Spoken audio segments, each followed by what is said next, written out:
I'm sneezing. Wait, is that like a tea or is that alcohol? Well, no, it's Irish cream. What is that? Alcohol? It's alcohol. Yeah, it tastes like. Yeah. Oh yeah, like this. Okay, hold on. Let me get a glass of wine then. I'll be right back. Okay.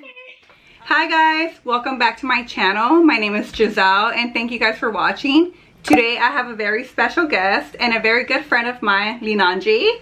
Here she is. Hi.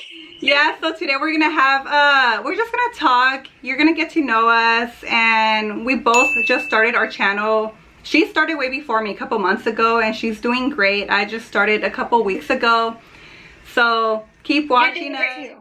Thank you. I'm just starting, but you learn as I say, and the wine is a little bit in me right now, so I'm like talking everywhere. I'm having Irish cream. It's still not hitting me. I don't know. I think it's like it's gonna sneak up on me at one point, but oh, it probably will, and I know when it's gonna happen. but yeah, so we're just gonna talk, and I hope you guys enjoy the video. So keep on watching. How did we meet? Ooh, this was New York, Cairo. I forgot the year. Was it 2013? No, it was 2015 because we were both competing in the same category. Yes. So it was 2015. That's when we met. So it was like 5 years ago. It feels long. It feels longer though. It does. It really does. But yeah, I remember you were wearing like the most gorgeous blue costume ever. I remember that costume too. I remember that I went up to you because I loved your costume. It was like a peach color, like a coral color. It was like a very like fluorescent like coral. Yeah, it was bright. No, and let me tell you guys, here's the thing. Like, I don't know what it is about me that when I meet people, like I instantly, even if I haven't spoken to them yet, I get like this vibe. So when I saw you, I just felt like very good energy, like so like positive and like so like kind of like an angel, right? Like you just feel like they're a good person. So it was like my spirit guide told me to come up to you to introduce myself, and like I'm glad you did, because again, if it would have been me, I would have been like, no, you're just shy, because it was just you and Shanari in the back. So you know, like talking together, yeah, us three, and now we've been friends ever since, you know. It's been a fun ride. So my first question to you is, what motivated you to begin a YouTube channel? I feel like it's been a lot of people pushing me for the longest time. I think we talked about this previously too, how everybody used to say, you know, you should do it, you should open a channel. I would love to know like how you did this. But it was always a struggle because I still have a full-time job, and then dancing takes up the rest of my free time, so I couldn't do full-time job, dancing, YouTube. It's way too much. So I think now during quarantine, it's funny because there's a YouTuber that I follow. Her name is Harush. She actually styles a lot of the Kardashians too, but she's okay, I know who she is. Yeah, she's so awesome. And she made a video. She is like, I challenge you basically to her audience to open up your channels. This is the perfect time. You know what, and you open it and let me know, you know what, I'll go watch your videos, I'll give you a like or something like that. So you know what, I was like, it's true, we're in quarantine. I wasn't performing at the time. I'm still not performing because I'm still not 100% comfortable, but I decided this free time now, let me then focus it on something that people have been telling me for a while to do, and I just felt like I didn't really have the time, especially in a city like New York. There's no time for anything. So now that I'm stuck home, it's like, this is a perfect time. Let me try to like build my audience, put as many videos as I can out there, and here we are. And you're doing very good, you know, because you started off with your makeup and even like doing like fashion hauls. So that's very good. I mean, you started what, like back in May or March? I think it was sometime in May, I want to say. Yeah, you're doing very good. Thank you. And I know that we talked about this too, because I even told you, like, you know, I want to start mine. It's just that I was doing other things, and it's true, like, to do YouTube, like, people don't realize it, but even though like we just started, like, we see how much work you have to put into it, because it's like the editing can take a whole day. Yeah, so it was like 2 months ago. So yeah, around May. Yeah, like I said, you know, a lot of people, like, they're upset, you know, with the whole pandemic, the shutdown, but like I always tell myself, you have to see things in a positive way, and everything happens for a reason. You know, you have to see things in a positive way, and it's like the perfect opportunity. You know, like, you're not working full-time, like you know, traveling, because traveling to work is actually like commuting. It takes a while to, like, I remember like all together, on a good day, it could be like 2 hours worth of commuting. On a bad day, it could be 3 or more. So that's already like 3+ hours of your day that you could have spent doing something else. So that's why I said, you know what, now it's the perfect time. And like, I agree. For everybody, like this experience has been different. There has been a lot of ups and downs, of course, like a lot of tragedies, a lot of people are getting sick, but at the same time, for those of us who are not, it's almost like a reset button type thing. Because before I was just going, go, go, go. I'm the road runner. I'm always busy going places, doing this, doing that. And now it's like, it was very strange the very first few weeks when I had to just stay home and I'm like, what am I going to do with myself? And I'm like, you know what? Then do YouTube. Like you said, you've been wanting to do it. People have wanted you to do it. Now you have the time. If there is something positive about this whole situation, well, one of those things has been, almost like a switch in careers, which again, I feel like we've talked about this. Like I've switched so many times for like, I feel like the same reason. And this allowed me to actually like switch gears again and hopefully into something that I'm a little bit more passionate about. Not that I don't love dancing or fashion or anything like that. I feel like I'm just still kind of like trying to find my place, if you will. So usually if I feel like I don't fit in somewhere, I kind of switch gears. If I don't fit into this place, then I kind of switch gears and, hopefully YouTube is it. So one thing I do want to share, like not just with you or myself or like, but most importantly, like to the audience, especially like if you're not even 20 years old yet. Yeah. It's just that we live in a society where it's like you have to know what you have to do, right? Like you need to, if you tell yourself, okay, I'm going to be a psychologist, like in high school, like you're supposed to be doing that in your 20s. And yeah, some people do that early on. And then once they hit 30, they're like, what am I? Yeah, you don't, things change. So for us, it's like I just turned 29. Linanyi, you just turned 30 a month ago. Yeah. So it's like, yeah, we're also professional dancers and we also have work aside from that, like our actual career. But things change. So don't put the pressure on yourself to know what you have to do in your 20s. That's what your 20s are for.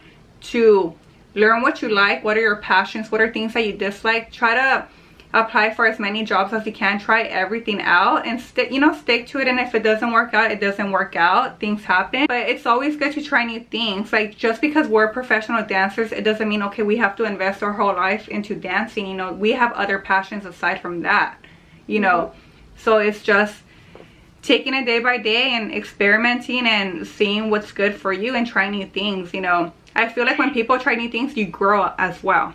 I think so too. That's why I'm the type, again, part of me is so shy, but at the same time, I like trying things. I'm very much adventurous, like in that sense, also with my food. It's like, how do you know if you're going to like it or not unless you try it?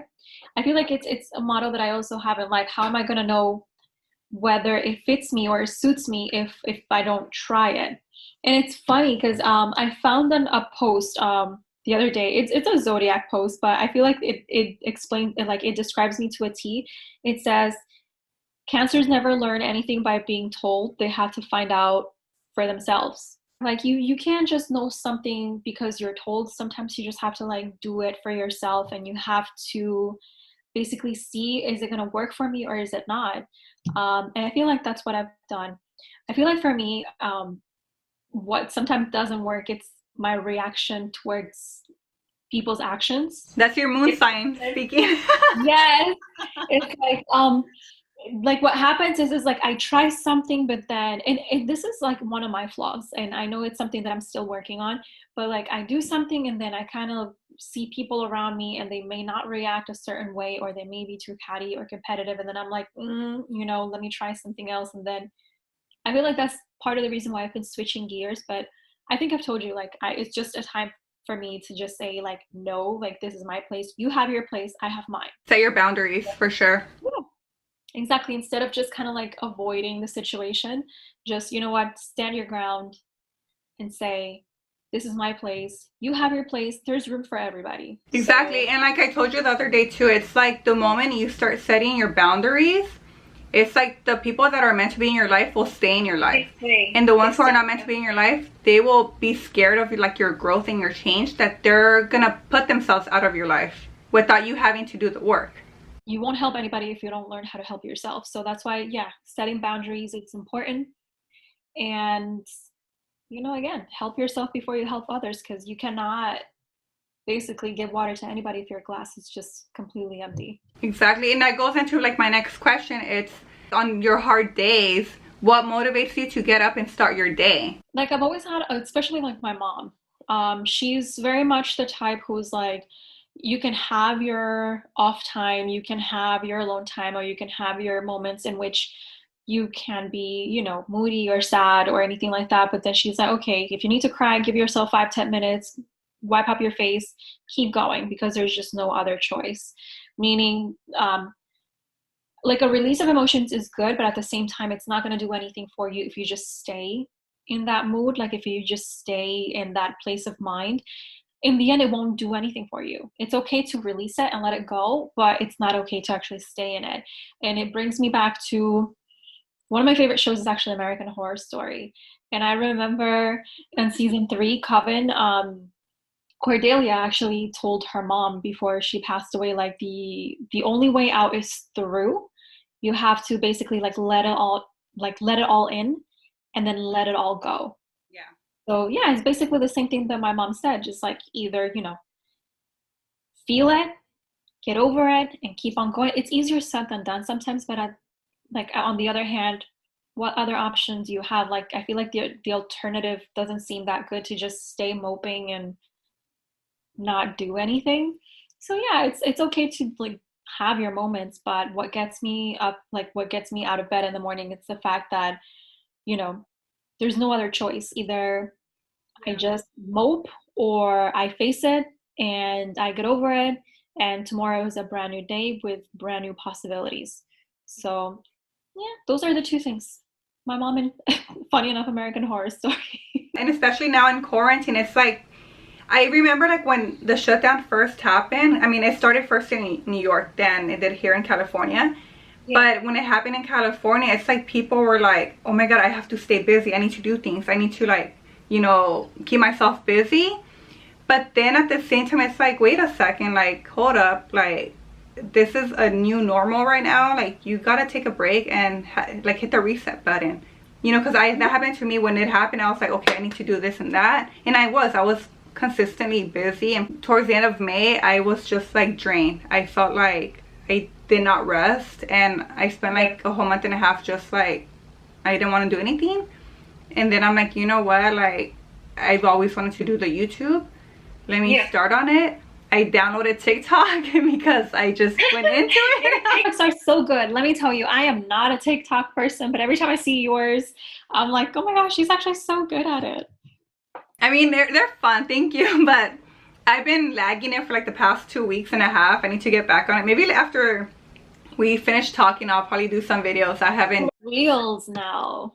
I know. You know what? I am still trying to like understand that. The thing is with Instagram algorithm, it's not the same as TikTok. Because with TikTok, you, for instance, like let's say you like Hispanic humor, meaning like you make fun of your own culture in a way. You see a lot of those videos, right? Whereas with Instagram, you're only gonna see like the top influencers. TikTok, you see everybody. You get me? And Instagram, you only see, I mean, TikTok, you see everybody. Instagram, you just see like the top main popular people. And it's kind of like, okay, you know, you want to see normal people too. It's a little funny. It's true. I feel like the toughest platforms to like break out in are both Instagram and YouTube. And of course, they've made it that way to like avoid or prevent way too many people from getting too famous or something like that. I don't know, but I agree. TikTok, it's a lot easier. I don't know. I just cannot bring myself to do a TikTok. Even Reels, I'm like, my mom, she's like, well, now you have it on Instagram. You don't have to get like another app or anything like that. But I'm like, I don't know. Whatever I put on TikTok, I'm just going to put it as a reel. You know, because it's like, I'm not going to film for 2 different apps. You know, it's time consuming. That makes total sense. Basically use the same material, which... Hey, also, if you've done like already YouTube videos, make them shorter, make them real. Exactly. Yeah. A lot of people actually do that. Like they just reshare it or make it shorter That way it's like you're promoting like your other channels as well. Like you just don't only have Instagram. Like I have a YouTube, I have a TikTok, I have a Twitter. I mean, I don't have a Twitter myself, but I don't use Twitter. I don't know.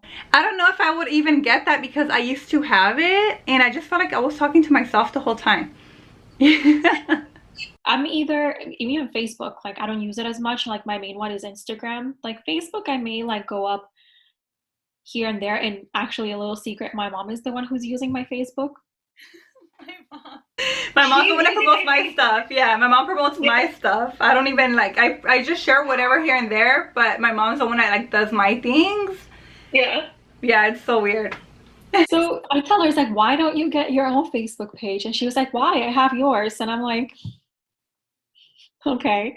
I don't know. Social media, it's too much time, too much work. Like what I wanted to ask you too, like during this pandemic, what makes you proud of yourself? Like what have you done so far that you're like, wow, I can't believe I actually did it? Like was it starting your YouTube channel?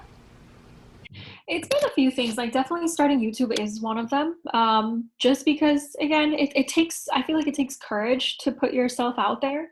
But also something that I've been like very proud of is the fact that I've taken this time to almost like reevaluate and almost like, I don't know if that's like the right word, but like self-center myself, if that makes sense. Like before, again, it was just a lot of like me trying to do things for everybody. I was out with friends because they wanted to go out. I am working and trying to help everybody because they need help. But it's like now I'm taking the time to basically focus on me, on my own growth, on my own self-care, on the things that I actually want to do. Because even sometimes in dancing, like it turned into something in which I was trying to please other people, especially with competitions. I'm trying to please the judges. I'm trying to please my teacher, you know. It wasn't so much more anymore that, you know, I'm doing it for myself. I'm trying to please like the audience or the judges or everyone else except for me. And it was to the point where I even felt like I needed a break and I needed to just like basically step away from it a little bit and then rethink it. Okay, why exactly did you start doing this? So I feel like the pandemic helped in the sense that I'm basically resetting into like care a little bit more for myself. Because again, I tend to be the type who's like, no, it's all about everybody else. It's like, go help this person, go do this for this person. But then it's like, okay, so who's taking care of you? So everything you just said right now, it's very true because I feel like a lot of times, and many people are more like people pleasers. I know I'm one of them. It's like when I enter a room and I see people sad or angry, like I try to lighten up the mood and they get in a better mood. But then when I go home, I'm the one feeling like drained out because I put so much of my energy pleasing other people. So I also feel like this quarantine, it's like, you know, taking a step back, and there are times that I feel like weak. Like it's like I feel like it's like a test where it's like you're growing, but then something in life happens and it's like taking you back to your old ways, how you would react. But it's like, but then at least you know when that happens, you're like, oh crap, like I shouldn't have reacted this way, because that's how you learn, you know. So there's always going to be like curveballs thrown your way. So I really do feel like this quarantine, it's like people are actually like focusing on themselves and seeing what works for them. And that's why you see, it's sad to say, but that's why you're seeing a lot of like divorces or, well, I mean, I feel like like when it comes to that, before sometimes people may have been together because it was convenient. But again, it's a time, I feel like, of resetting and self-care, that now it's like, okay, is it really working for me, or am I just in it because it was the easy thing to do? And just like you said, I feel like recently I've been through a situation in which something was thrown at me, and then it was some sort of opportunity, and then I'm like, well, would I be taking it because it's the easy way out, or is the most convenient thing, or, you know, would I be taking it because it's what I really want? And at the end of the day, you know, sometimes you may have to take risks. And I feel like for me, one of them was actually like not focus so much on what everybody else thought or caring too much about like their needs and their feelings, but focus on mine. So it's been an interesting time for everybody. It really has been. exactly. And we just have to live it day by day, try to stay present, be mindful, And the most important thing to me is stay kind. There is so much cruelty going on in the world, and people think differently and all, but you just have to stay kind. What's the point of arguing? What's the point of fighting? Just stay kind, because you never know what they're going through. They don't know what you're going through. That's the way to live life. Just stay present, and you know, as long as you have good intentions and you know who you are, no one can define who you are. You know, only you know who you are. If you know that you're a good person, you're a kind of person, that's what matters, not what other people think or what they try to define you as. I'm just peace and love.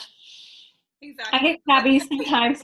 Like, I may get crabby sometimes, but at the end of the day, I'm just like, you know. Same here. I feel like I'm a moody person. There's times I'm just like I don't feel like talking to anyone. I'm just like, ugh. That was me yesterday. Like, everybody wanted to call me up and I'm like, don't talk to me. But that's usually me. Again, if I have nothing good to say, I just don't say anything at all. So if I'm not in a good mood, you know what? I just won't say anything. Just, you know, you go your way, I'll go my way.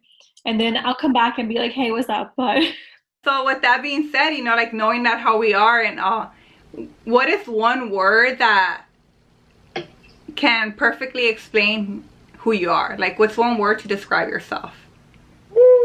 I feel like I want to say maybe almost like a paradox. I am. It's true, because I'm very much a dreamer, but at the same time, I analyze everything as a realist. Like, I dream. Like, my head is always up in the clouds. I'm always thinking of like the hopeful thing, of like the best scenarios, but at the same time, the back of my head is thinking of like all the worst ones and how to actually like maneuver my way around it. I can be the most loving person, or at the same time, keep your distance. I kind of just need my alone time. So that's why I say maybe like I'm a bit of a paradox.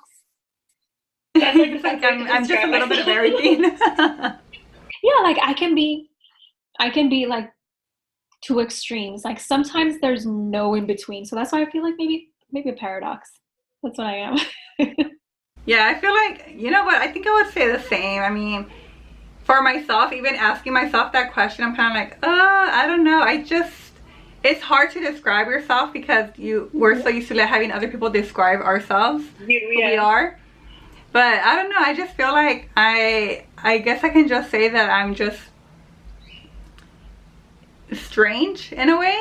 I feel like I'm kind of like very free-spirited in a way. Like, I have my own set of beliefs too, but I don't like being told what to do, what to wear, what to say, and things like that. Oh my god, I hate being told what to do. Yeah. I really do. I hate it. It's like, unless it's like a dance teacher and I'm paying you and I trust your work, then okay, you tell me what I'm doing wrong.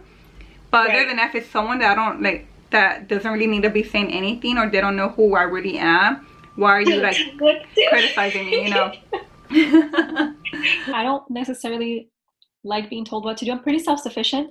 So when somebody, like, unless it's like my teacher or something like that, in class, like dance classes, like they tell you how to do certain things, okay, fine, I accept that. But other than that, it's like I'm pretty self-sufficient. So when somebody tries to tell me what to do, and you know what it is, Linanyi, too? It's just that us as artists, we're like our own worst critic. So we're the ones criticizing ourselves. So when we hear from other people that, I mean, they're not like our teachers or our mentor or anyone, we're kind of like, excuse me, like, let me be the one to judge myself, you know? Exactly. It's like, I know how to handle myself. Thank you very much. But, you know, I try not to take it offensively. Like that's the part where I have like the little angel and the little devil on my shoulder, and the angel is always telling me, it's like, okay, you know, you don't know where they're coming from, just take it easy. The little devil is like, who do they think they are? Like, I'm about to just go like, you know, crazy on them. But, you know, I have to remind myself, like, they're saying it to actually be nice. They're saying it for your own good. They're saying it for whatever reason. Don't lash out. Because that's another thing. It's like, either I lash out or I don't. Yeah. You never know which one you're going to get. Yeah. And you know what? I saw that side of you too when we went to Italy. The day that we went to Rome, it started raining. Or it was like sprinkling or something. It was, yeah. And you blow dried your hair and everything. And oh my god, yes. Yeah, and I'm just so much of like, I don't care, like, you know, whatever, you know, like, let's just walk. I'm in my sandals and everything. And then with you, you're like, Like you threw like a little tantrum, but I thought it was kind of cute. But then I was like, oh my god, like because your hair, you're like, oh my god, my hair. Well, I feel like a lot of people will understand. Like my hair has a life of its own. Like right now it's behaving, but every single time that I actually put the effort to actually make it look a certain way, and then the weather decides something completely different, it's like, no, you will not, you know. And the good thing is, like, we found a place where we could actually buy umbrellas. Yeah. And then after that, it stopped raining. It's like we just wasted all that money for nothing. I had that umbrella until recently. It broke. So, I mean, it lasted a pretty good time. It's just, it broke. But yeah, I remember in my head, I'm just thinking, what did I do in Rome? I'm like, which, that's another funny story. We should tell them how we went to Rome and we're eating, we're drinking, we're having wine, limoncellos, and literally, oh, I love Rome. We have to go back. But like the funny thing was how like literally we had like an hour, I think, to like catch our train, and we're like, we have to go see the Vatican. And then we lost our train. 2 bottles of wine and then also limoncello, and then we're literally running to try to see the Vatican. Yeah, because the waiter, he was like, you know, here girls, Americans, here's more alcohol for you. That man was so hot. Even my cousin, she was like, why didn't you put him in your suitcase? Now that I look at the pictures, he looks like Canelo. Neri said that he looked like David Beckham, and I'm like, I don't think so. I don't think he looked like Beckham. He did not look like Beckham. He was handsome. He was very handsome. I'm gonna put the video where you're dancing with him. How about that? I feel like that was like one of the things that you kind of read about, or like in like books. It was kind of like that type of thing in which like you're in a foreign country and then this handsome man literally posts you to dance in the middle of the street, and literally imagine you would have been the next on 90 Day Fiance, that reality show. No. Oh my, can you imagine that? Like I watched, let me tell you, my mom is obsessed with that show.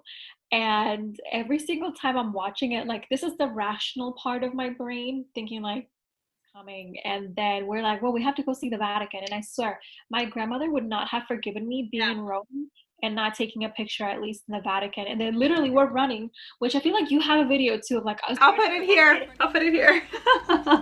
Literally all drunk, and we're like poor Shaneri, because she was like 4 foot something, like in the back, and you and me with like long legs. We're like yeah, we were running because the Vatican, if you guys haven't been to Rome, the Vatican, it's like literally the whole city within itself. Yes. You have to go see it. We didn't have the opportunity to go inside, but the moment we stepped outside of it, you feel like that holy presence. Like, I don't know if you felt it, but I felt it. I feel guilty. Like, I'm like, okay, I'm like at the most holy temples in Catholicism, and I'm drunk AF. I think I got sober by the time I got there. Like, what people don't know about like Europeans especially, it's like they don't give a crap. They don't. They live their life to the fullest. They did when they saw full faces of makeup. Yeah, I agree. Yeah, even though I try to be so like subtle and like very like easy on my makeup, for some reason I was still extra. Like we try to be so like we try to fit in, but for some reason we still stood out. Even when I went to France with Jessica, like, and I'm sure she noticed too. If you're watching, hi Jessica, I love you. Jessica, we love you. She's so, oh my god, I'm sorry to say it, but Jessica's so fine. She's everything that a guy would and should want, you know, because exactly, that girl is a complete bombshell. But love you, Jessica. But yeah, so to get back to my story, I remember one time Jessica's like, oh, that girl just gave you like a dirty look. And I was like, who? And I looked, I'm like, oh, I didn't even notice, because I was being in the moment and present that I wasn't really worrying what people would say about me. But I think the fact that I just had that confidence and I was just walking the street like what they like to call the American way, where literally we just step anywhere. Mind you, you're Mexican, I'm Dominican, but still like we live in the US. But I feel like we step anywhere and we're like, okay, let's do this. Like, you know, I feel like that's just the way that we're brought up here. It's we just take on anything type of situation. So I don't know, but I feel like those were like the culture shocks. Greece, hopefully, if this is over next year, we're gonna go to Greece. So thank you guys for watching. Make sure to subscribe, like, and comment down below what other content you would love to see. But yeah, make sure to follow Linanyi at her channel. I'm going to go ahead and put her link below on my description. And yeah, I hope you guys liked the video, and I'll see you guys in the next video. Bye. Bye. All right.